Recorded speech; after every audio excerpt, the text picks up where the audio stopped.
ज्येष्ठ मास शुक्ल पक्ष दशमी के दिन गंगा दशहरा पूरे भारतवर्ष में धूमधाम से मनाया जाता है, क्योंकि मां पतित पावनी गंगा ज्येष्ठ मास शुक्ल पक्ष दशमी के दिन इस भूलोक पे अवतरित हुई थी। इसी उपलक्ष में इसको गंगा दशमी भी कहा जाता है। इस दिन त्योन का पूजन होता है। राजा सगर के वंश के अंदर भागीरथ पैदा हुए। राजा सगर के 60,000 पुत्र थे। कपिल मुनि के श्राप से सभी मृत्यु को प्राप्त हो गए। अतः राजा सगर ने कपिल मुनि से पूछा कि मेरे पितरों की गति और मुक्ति कैसे होगी। तब कपिल मुनि बोले कि मां पतित पावनी गंगा को स्वर्गलोक से इस भूलोक पे लाना पड़ेगा, तभी आपके पितरों का उद्धार होगा।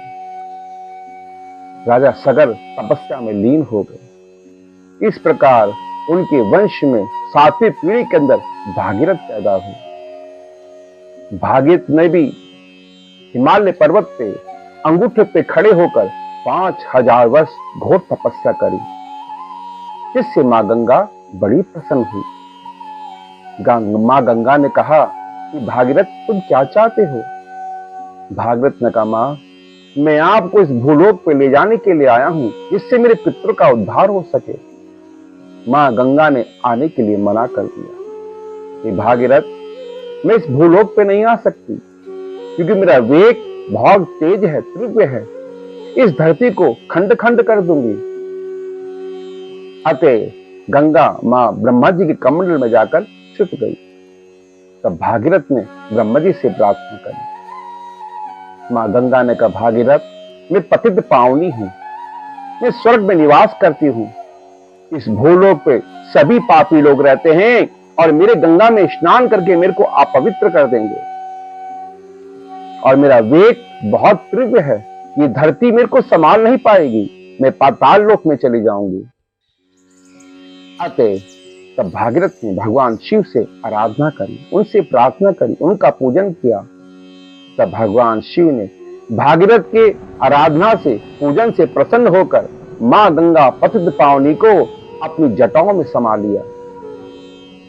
और जटाओं में समाने के बाद भागीरथ ने भगवान शिव से प्रार्थना करी कि भोलेनाथ, इस गंगा को मेरे पितरों के उद्धार के लिए भूलोक पे अवतरित करो। तब भगवान शिव ने ज्येष्ठ मास शुक्ल पक्ष दशमी के दिन मां गंगा को इस धरती पे भूलोक पे अवतरित किया। उसी दिन को गंगा दशहरा कहा जाता है। भगवान शिव ने कहा भागीरथ, ये गंगा तुम्हारे पीछे पीछे आएगी, जहां तुम मुड़कर देखोगे गंगा वहीं ढेर हो जाएगी।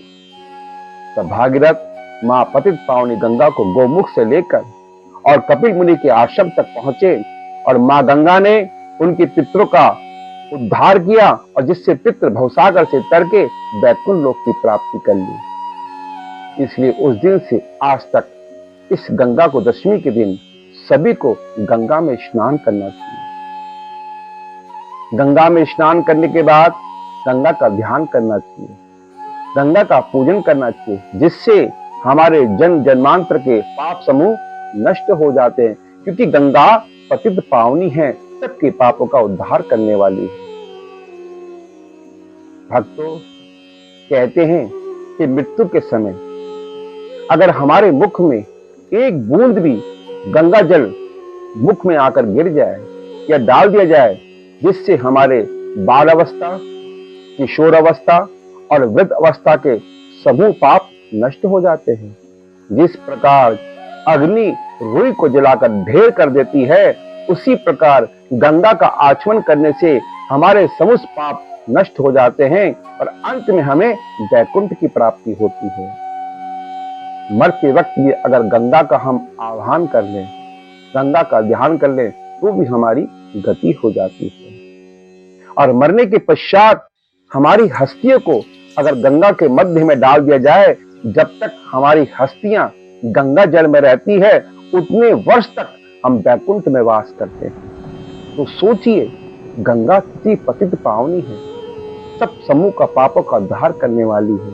इसलिए गंगा दशमी के दिन अपने पितरों को तारने के लिए गंगा किनारे अपने पितरों का तर्पण करें, पिंडदान करें, जिससे पितृ भवसागर से तर जाते हैं। इसलिए गंगा दशमी के दिन हमें गंगा में स्नान करना चाहिए। अगर हम गंगा तक नहीं जा पाए तो अपने घर के अंदर ही जल के अंदर गंगा जल डालकर नमामि गंगे हर हर गंगे, नमामि गंगे हर हर गंगे, नमामि गंगे हर हर गंगे 3 दफा उनका आह्वान करें तो वही फल हमको गंगा का फल के स्नान के समान मिल जाता है। हमारे पाप समूह नष्ट हो जाते हैं।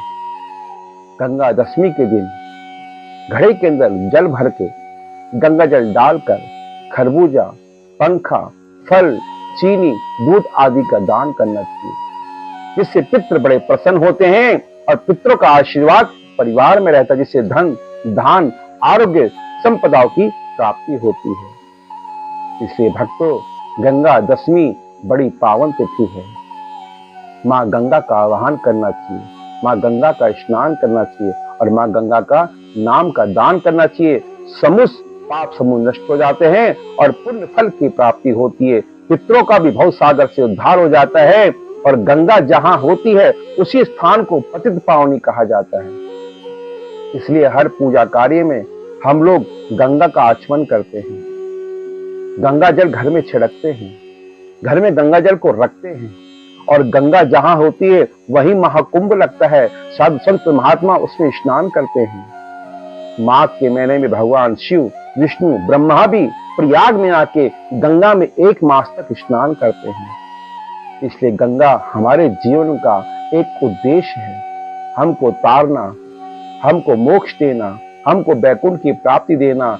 इस माँ गंगा को इस धरती पे लाना, ये सभी कार्य मुक्ति और भक्ति को प्रदान करने वाले। इसलिए सभी को गंगा का स्नान करना चाहिए, दान करना चाहिए और भगवान से प्रार्थना करके अपने अपने पितरों का उद्धार करना चाहिए। बोल गंगा मैया की